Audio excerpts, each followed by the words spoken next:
See, I moved to Denver, Colorado back in 1987.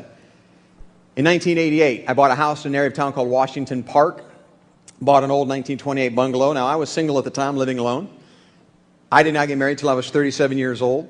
By the way, if you're older and never been married, do you not get really tired of people asking you that stupid question? How come you're 35, never been married? How come you're 36, never been married? Let me give you a way to respond to those people to shut them up. When people would say to me, how come you're 35, never been married? I used to say, I'm just not ready to make that 2 to 3 year commitment.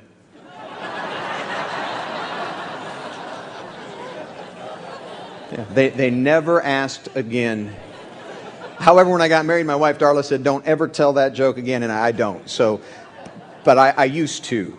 And so I'm single, I'm living alone in my new old house there in Washington Park. I've been there about 2 days. There's a knock on the front door. I open the front door, and standing there is a relatively short fellow, about 5'1", 5'2", 105 pounds, pencil-thin mustache, blue uniform, carrying a bag. He says, good morning, Mr. Sanborn. My name is Fred. I am your postman. I just stopped by to say welcome to the neighborhood and introduce myself and find out a little bit about you and what you do for a living. Now, I've been receiving mail all of my adult life. I can't ever recall getting a personal introduction to my postal carrier, but I thought it was a nice touch. I said, Fred, thanks for stopping by. I said, I am a professional speaker. I do not have a real job. Fred said, well, that's important for me to know. If you're a speaker, you probably travel a lot. I said, yeah, I'm on the road a couple hundred days a year. He said, great. If you'll just give me your calendar so that I know when you're in town. I'll hold your mail for you, I'll bundle it, and I'll only deliver it on the days that you're here to receive it. Now, I never had a choice of a la carte mail service before either. I said, Fred, that's probably not necessary. I've got a box nailed right here by the door on the side of the house. Why don't you just leave the mail in the box? I'll pick it up when I get back into town. Fred said, oh, Mr. Sanborn, let me point out in this neighborhood, as in most, when your box is full of mail, the burglars know you're out of town and you might be robbed. He said, here's what I'd recommend instead. He said, I'll be glad to put mail in your box as long as the lid closes. That way nobody will know that you're gone. Any mail that doesn't fit in your box, I'll put in between the screen door and the front door. Nobody can see it there. And if that area becomes too full of mail, I'll hold the rest of your mail for you until you come back into town. Now, Fred is more worried about my mail than I am. But I figure he is the postal professional. I say, okay, Fred, let's try that. A couple weeks later, I'm coming back from a trip. Now, as I'm unlocking the front door, I notice my doormat is missing. My front porch is half the size of this riser. I look around on my front porch. I see my doormat's in the corner, but it's covering something. Here's what had happened. UPS had misdelivered a box of mine 5 doors down, left my box on somebody else's porch. Lucky for me, Fred the postman was on the job. Fred saw my box on the wrong porch, picked up this heavy box, carried it down to my porch, put it in the corner, wrote a personal note of explanation on it, then tried to disguise it with a doormat so nobody would take it. Not only is Fred delivering the mail, now he's picking up slack for UPS.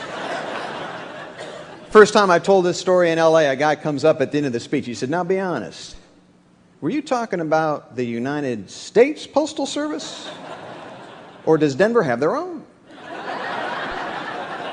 I said, no, unbelievably, this is the USPS. That first Christmas, 1988, I leave a little gift in the box for Fred. I'm grateful for his tremendous service. Next day that mail gets delivered, I have an unusual letter in my mail. See, the letter has a stamp on it, but the stamp's not canceled. I see from the return address, the letter is from Fred Shea, my postal carrier. See, Fred lives in North Glen. I lived in Denver. Fred knows it is a felony to put unposted mail in a box. So even though he carried the letter from his house to my house, he still put a stamp on just to keep it legal.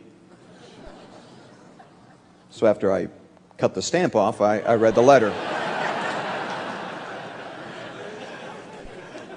The letter says, Dear Mr. Sanborn, thank you for remembering me at Christmas. I'm flattered that you talk about me in your speeches and seminars. I hope I can continue to provide exceptional service. Sincerely, Fred the postman. Now let's fast forward the clock.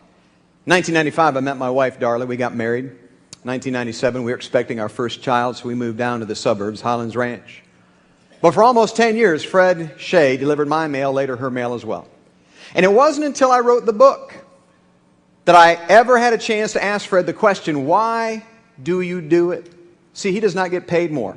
There is no compensation, no incentive for above average performance. He does not come to nice venues like this for meetings. As a matter of fact, for years I was afraid that if the Postal Service found out what he was doing, they'd make him stop. And I asked Fred, at the end of the book, there are 6 things that motivate Fred. I said, Fred, why do you do what you do? He said, I lay in bed at night and I only worry about one thing. Figure that's pretty good. And there's a lot of things I worry about when I lay in bed at night. Look at that little red dot in the smoke detector on the hotel ceiling.